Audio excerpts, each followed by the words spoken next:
ഹൈന്ദവ സംഘടനകളെ തകർക്കാനുള്ള ഗൂഢശ്രമങ്ങൾ കേരളത്തിൽ തുടങ്ങിയത് ഇന്നും ഇന്നലെയുമല്ല. ആ ശ്രമങ്ങൾക്ക് എപ്പോഴും പരസ്യമായി പിന്തുണ നൽകിയിട്ടുള്ളത് CPM ആണ്. HRDS India, high range rural development society. HRDSനെ എപ്പോഴും വിവാദങ്ങളുടെ പുകമറയ്ക്കുള്ളിൽ നിർത്താൻ ചില ഗൂഢശക്തികൾ ശ്രമിച്ചിട്ടുണ്ട്. അതിൻ്റെ ഏറ്റവും ഒടുവിലത്തെ ഉദാഹരണം ഇക്കഴിഞ്ഞ ശനിയാഴ്ച HRDSൻ്റെ സ്ഥാപക സെക്രട്ടറി അജി കൃഷ്ണനെതിരെ ഉയർന്ന ഒരു ആരോപണമാണ്, പരാതിയാണ്. ആരോപണം ഉന്നയിച്ചത് HRDSലെ ജീവനക്കാരനും അജി കൃഷ്ണനുമായി വർഷങ്ങളായി ബന്ധവുമുള്ള വ്യക്തിയാണ്. പക്ഷേ ആ പരാതി കെട്ടിച്ചമച്ചതാണെന്ന് പ്രഥമ ദൃഷ്ട്യാ തന്നെ ബോധ്യമാകുന്നതുകൊണ്ട് മാധ്യമങ്ങൾ പോലും ഇത് കാര്യമായി എടുത്തില്ല. ഇതുപോലെ മറ്റു പല സംഘടനകൾക്കെതിരെയും വ്യക്തികൾക്കെതിരെയും ഇത്തരത്തിൽ പലതരത്തിലുള്ള ആരോപണങ്ങൾ ഉയർന്നിട്ടുണ്ട്. മാതാ അമൃതാനന്ദമയി കോളേജുകളും സ്കൂളുകളും മെഡിക്കൽ കോളേജുകളും അടക്കം അമൃതാനന്ദമയി മഠത്തിന് കീഴിലുണ്ട്.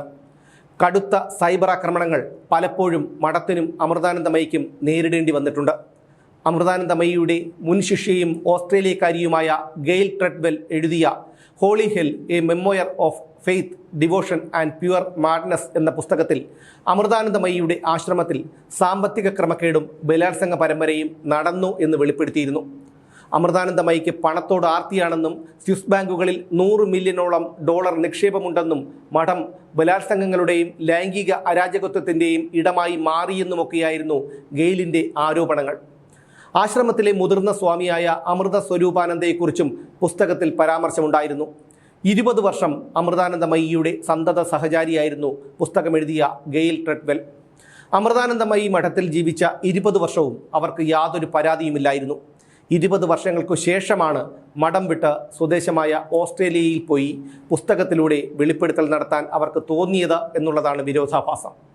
ഗെയിൽ ട്രെഡ്വെല്ലിൻ്റെ അഭിമുഖം കൈരളി TVക്ക് വേണ്ടി ഓസ്ട്രേലിയയിൽ പോയി ചിത്രീകരിച്ചത് മറ്റാരുമല്ല, ജോൺ ബ്രിട്ടാസ്. മാതാ അമൃതാനന്ദമയിക്ക് സ്വാമി അമൃതാത്മാനന്ദയുമായി അവിഹിതമുണ്ടെന്ന് പോലും പറഞ്ഞു ഗെയിൽ. 20 വർഷത്തിന് ശേഷം നാട്ടിലേക്ക് തിരിച്ചുപോയ ഗെയിൽ ഒരാളെ വിവാഹം കഴിച്ചു. കൈരളി TV സംപ്രേഷണം ചെയ്ത അഭിമുഖത്തിനെതിരെ മഠം വക്കീൽ നോട്ടീസ് അയച്ചെങ്കിലും അതൊന്നും കണക്കിലെടുക്കാതെ വീണ്ടും തുടർ സംപ്രേഷണമുണ്ടായി. ഈ ഒരു ആരോപണം മാത്രമല്ല, പലരിൽ നിന്നും പലപ്പോഴായി അമൃതാനന്ദമയി മഠത്തിന് ഇത്തരം ആരോപണങ്ങൾ നേരിടേണ്ടി വന്നിട്ടുണ്ട്. അവർ സമൂഹത്തിന് ചെയ്യുന്ന നല്ല കാര്യങ്ങളെക്കുറിച്ച് പറയാൻ ഇവർക്കൊന്നും താല്പര്യമില്ല. ശിവഗിരി മഠത്തിനെതിരെയും ഗുരുതരമായിട്ടുള്ള ആരോപണങ്ങൾ ചിലർ പടച്ചുണ്ടാക്കി. ശിവഗിരി മഠം ഉണ്ടായത് മധ്യരാജാക്കന്മാരുടെ പണം കൊണ്ടാണെന്ന് ആരോപിച്ചത് തുഷാർ വെള്ളാപ്പള്ളിയായിരുന്നു. ശിവഗിരിയിൽ പോലീസിന്റെ നരനായിട്ടുണ്ടായത് AK ആന്റണി മുഖ്യമന്ത്രിയായിരിക്കുമ്പോഴാണ്. പിന്നീട് വർഷങ്ങൾക്കു ശേഷം ആന്റണി തന്നെ അന്നത്തെ പോലീസ് നരനായാട്ടിൽ ഖേദം പ്രകടിപ്പിച്ചു.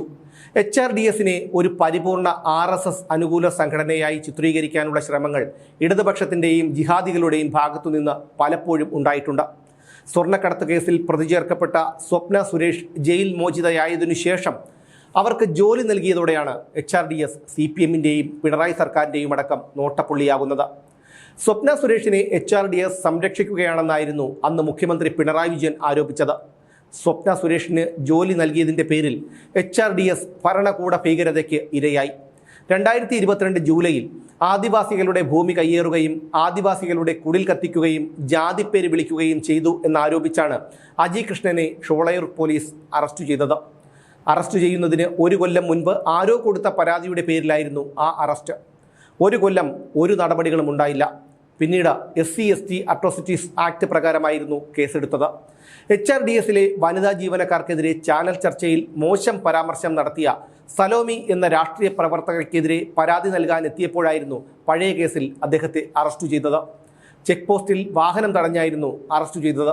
അതായത് പരാതിയിൽ കഴമ്പില്ലെന്നു കണ്ട് 1 കൊല്ലം അനങ്ങാതിരുന്ന പോലീസാണ് സ്വപ്ന സുരേഷിന് ജോലി നൽകിയതിനു ശേഷം അജി കൃഷ്ണനെ അറസ്റ്റ് ചെയ്തത്. പിറ്റേന്നു തന്നെ അദ്ദേഹത്തിന് മണ്ണാർക്കാട് SC/ST കോടതി ജാമ്യവും നൽകി. ലോക്ക്ഡൗൺ നിലനിൽക്കുന്ന സാഹചര്യത്തിൽ തന്നെ ബംഗളൂരുവിലെത്തിച്ച് ഇല്ലാതാക്കാൻ ശ്രമിച്ചതിനെക്കുറിച്ച് സ്വപ്ന സുരേഷ് പിന്നീട് വെളിപ്പെടുത്തിയിട്ടുണ്ട്. അവർ ജീവിച്ചിരിക്കാൻ പാടില്ലാത്തത് ആരുടെ ആവശ്യമായിരുന്നു എന്നും നമുക്കറിയാം. അതുകൊണ്ടാണ് സ്വപ്ന സുരേഷിന് ജോലി നൽകിയതിനു ശേഷം HRDSനെ പിണറായി ഭരണകൂടം വേട്ടയാടിയത്. അട്ടപ്പാടിയിൽ നിരവധി ആദിവാസികൾക്ക് HRDS വീടുകൾ നിർമ്മിച്ചു നൽകി. എന്നാൽ അതിനും പിണറായി സർക്കാർ തടയിട്ടു. ആദിവാസി സ്ത്രീകളുടെ ഉന്നമനത്തിനായി അവർക്ക് തയ്യൽ പരിശീലനവും പരിശീലനം കഴിഞ്ഞവർക്ക് സൗജന്യമായി തയ്യൽ മെഷീനും HRDS നൽകുന്നുണ്ട്. ആദിവാസി സ്ത്രീകൾക്ക് സ്പോക്കൺ ഇംഗ്ലീഷ് പരിശീലനം നൽകുന്നുണ്ട്.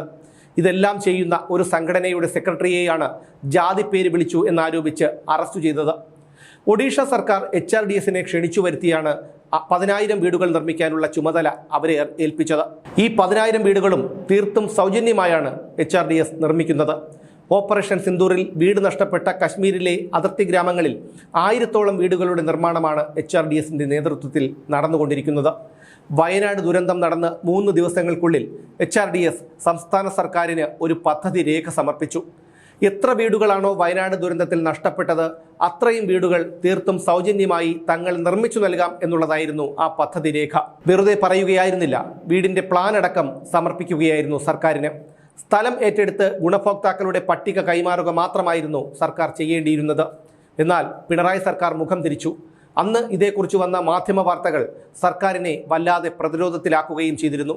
കുംഭമേള വൈറൽ താരത്തിന്റെ വിവാഹത്തിന് കാർമ്മികത്വം വഹിച്ചതിന്റെ പേരിൽ MV ഗോവിന്ദനും V ശിവൻകുട്ടിയും A റഹീമും അടക്കമുള്ള CPM നേതാക്കൾക്കെതിരെ ഉയർന്ന പ്രതിഷേധവും വിവാദവും തണുപ്പിക്കാനും മാധ്യമശ്രദ്ധയും ജനശ്രദ്ധയും മാറ്റിവിടാനുമുള്ള തന്ത്രമായിരുന്നോ അജി കൃഷ്ണനെതിരെ ഉയർന്ന പരാതിയെന്നും സംശയിക്കേണ്ടിയിരിക്കുന്നു. 2 മാസങ്ങൾക്ക് മുൻപ് HRDS ഡൽഹിയിൽ വീർ സവർക്കറുടെ പേരിൽ പല മേഖലയിലുള്ളവർക്കും പുരസ്കാരങ്ങൾ നൽകിയിരുന്നു. അതും ചിലരെ പ്രകോപിതരാക്കിയെന്ന് വേണം കരുതാൻ. ഒരു സ്ഥാപനത്തെ തകർക്കാനുള്ള ഏറ്റവും എളുപ്പവഴി ആ സ്ഥാപനത്തിലെ തന്നെ ഒരാളെ കൂട്ടുപിടിക്കുക എന്നുള്ളതാണ്. 2024 നടന്നു എന്നാരോപിക്കപ്പെടുന്ന ഒരു സംഭവം, അജി കൃഷ്ണനുമായി വർഷങ്ങളുടെ ബന്ധമുള്ള ഒരു വ്യക്തി, സ്ഥാപനത്തിലെ ഏകദേശം കാര്യങ്ങളൊക്കെ അറിയാവുന്ന ഒരു ജീവനക്കാരൻ, അങ്ങനെയൊരാളെ വിലക്കെടുത്തതാണെന്ന് ന്യായമായും സംശയിക്കണം. പ്രത്യേകിച്ച് 6 അക്ക ശമ്പളം നൽകുകയും കുട്ടികളുടെ പഠന ചെലവ് ജോലി ചെയ്യുന്ന സ്ഥാപനം വഹിക്കുകയും ചെയ്യുമ്പോൾ മനുഷ്യത്വമുള്ള ഒരാൾക്കും ഇത്തരത്തിലൊരു ആരോപണം ഉന്നയിക്കാൻ കഴിയില്ല.